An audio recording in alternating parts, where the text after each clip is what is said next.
Oh my God. Meron akong application. Hi,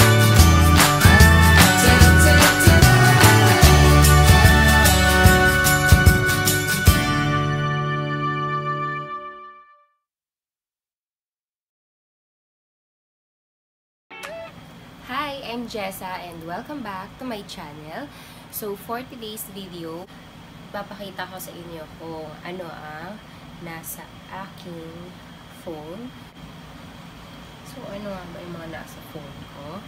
Kinakabahan ako kasi baka may mga makita kayo na hindi dapat makita sa aking phone kasi naisip ko lang to vlog na to ngayon lang.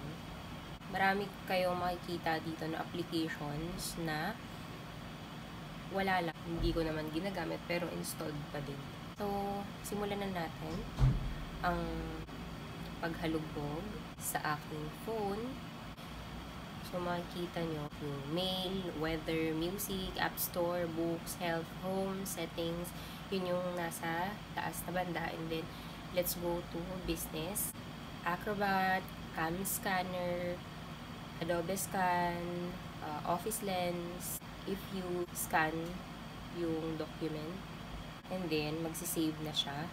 And then, Merriam-Webster, Word, Excel, PowerPoint, Good, Polaris Office, Cam Translator, French app. So, yun, yung mga documents na ginagamit ko. Dito naman tayo sa photo and video. So, una, camera, and then camera 360, VSCO or ViscoCam, layout, airbrush, boomerang, ang dami, halos lahat kasi dina-download ko. Pero hindi naman lahat ng to na gagamit ko kasi ilan lang naman yung ginagamit ko for may editing. Actually, hindi ko pa alam kung paano gamitin yung iba dito. Dropbox, Picolage, Me2, QuickShot, Blur Background, Photo Retouch, Facetune 2.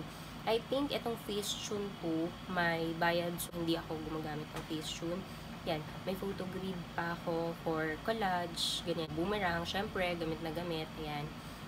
Lightroom, ginagamit ko yan for filter kasi maraming magagandang filter and mabilis lang din siya gamitin. Tinuro lang din sa akin ng friend ko na kailangan ko ng Dropbox for that. For example, meron ako magugustuhan na filter online. Pwede ko siyang i-download dito kay Lightroom through the Dropbox. Camera 360, hindi ako masyadong gumagamit niyan. Next is travel, which is matagal ko nang hindi nabivisit or nagagamit itong mga applications na to, pero naka-download or naka-save siya lahat dito sa phone ko in case lang na mag-travel tayo ulit. Traveloka, Trivago, Klook, Skyscanner, Cebu Pacific, Airbnb, Mabuhay Miles, Philippine Airlines, AirAsia, Kayak Airlines, promo para makita ko if may mga promos online, nanonotify ako directly. So, nakakatanggap ako either message via email or I think messenger nakakatanggap din ako. Wigo, Kuwait Airways, Emirates, then online applications for online shopping. So, una Amazon, meron tayong shipping cart, OLX, Beauty Manila, Shopee, or Beauty MNL, Shopee, Forever 21, Sephora, Watsons, Lazada, Carousel, Uniqlo, Zaful, Zalora, Metrodeal, and Alibaba.com. Pero, ang ginagamit lang natin, makikita nyo naman sa notifications, Shopee lang. Shopee, ang pinaka ginagamit ko, and Beauty MNL. Ito yung pinaka gamit ko na online shop. So, dito makikita nyo sa Shopee, ayan, ang dami kong notifications. Kasi, yan, sanay lang ako na ito yung ginagamit ko pag may in-order ako online. Then, let's proceed with finance. Dinownload ko din yung mga mobile applications. So, most of my transactions sa bank, hindi na ako nag-over the counter, hindi na ako nag-visit sa branch. Especially now, we need yung mga online transfer, fund transfer via mobile applications na lang. Since meron naman na silang mga mobile apps na ida-download na lang natin, and then we will enroll our account to online para ma-access natin, for example, fund transfer, bills payment, para convenience on our part din. Hindi na natin kailangang pumunta sa mga payment centers para magbayad, makipila ng mahaba.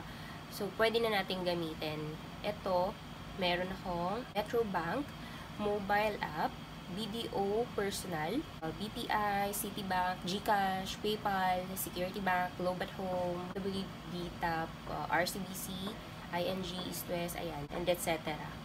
So, hindi na ako pumunta pa sa mismong Meralco or Maynilad para magbayad over the counter. I just do it online. Next is Notes. Ito parang ano naman na to, dati na nasa phone tong mga applications na to, like Notes, Calculator.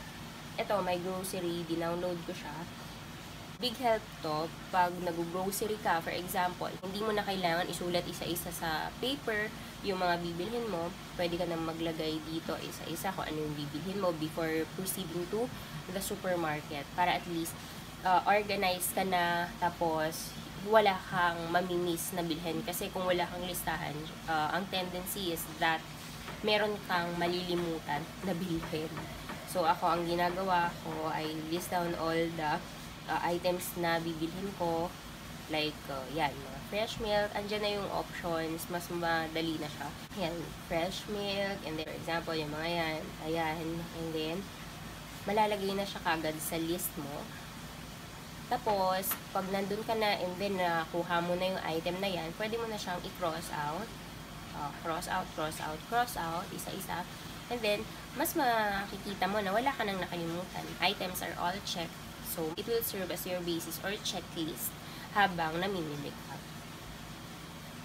Next is, yan, reminders, calendar, of course, clock. Ito, so, yung alarm clock ko. Yan, nandiyan lahat. Compass. Next is my social media applications. So, Facebook, Instagram, Messenger, Pinterest, FaceTime, Twitter, Zoom, Viber, Teams, Skype, Snapchat. Itong Zoom, ginagamit namin siya sa work, even the Teams. And then, Pinterest naman, gamit na gamit ko siya kasi pag may mga gusto akong gawin, like pag-aayos ng room, bibili ng gamit, I check Pinterest every now and then kasi maraming ideas na naka-share lang naman dito. So, ayan. Mga mantra, marami din dito. Mga workouts, meal, mga ganyan. Ang dami. Complete na siya. Hairstyles, garden ideas. Yan, isi-search mo lang din dyan. So, mabilis lang. Pero for me, nakaka-relax when nag-scroll ako and then gumagamit ako ng Pinterest. Parang wala lang, nakaka-relax lang. So, dito, another utilities. Chrome, Google Maps, Safari, Waze, Grab, Foodpanda, Google Home, Angkas, Drive. Ayan. Ginagamit ko to, for example, pag nagpapadeliver or mag-grab ka, since Grab is back, Grab car, Grab food, complete na. So, ginagamit ko siya, Foodpanda, pag nagpapadeliver ng food. Angkas, pag ginagamit ko din siya, for example, may mga document ako na ipapasend sa client and hindi na ako pupunta, yun, pinapadeliver ko siya sa Angkas kasi mas safe din siya. Next, photo and video, YouTube, Ponto, Vont, YouTube Studio, iMovie, PixArt. Next is the ID MSS Lite. Ito, ano lang to, CCTV view namin sa business namin sa province. And then, next yan, photos, Yahoo Mail, Spotify, Shortcuts, Netflix. Doon naman tayo sa games, PUBG Mobile, Plants vs. Zombies 2, Wordscapes, Call of Duty, 5 Differences, Adorable Home, My Home. Yan lang yung mga games na meron ako sa phone ko. But, yung PUBG, yun talaga yung linalaro ko pag wala akong magawa. TikTok. Hindi ako nagti-TikTok. Trinay ko lang. ng ECT. Pero, hindi ko siya masundan. So, andyan lang yan. Baka may inspire ulit ako in the future. Malay natin. And then, Shopback. Hook. Parang Netflix lang din to. Hook. Yan. So, pwede siyang gamitin. Ito yung mga iba pa na applications. Most of these apps, hindi ko siya ginagamit. Parang na-download ko before lang to try. But, oh my God. Meron akong application dito. Tinder. But I don't use that Tinder. Yung cousin ko kasi gumagamit siya ng Tinder. So, I tried lang yung app. Pero, it's not for me. That's not for me. That's not for me. Ayun lang ang masashare ko on my phone. Thank you for watching. Be safe. Bye!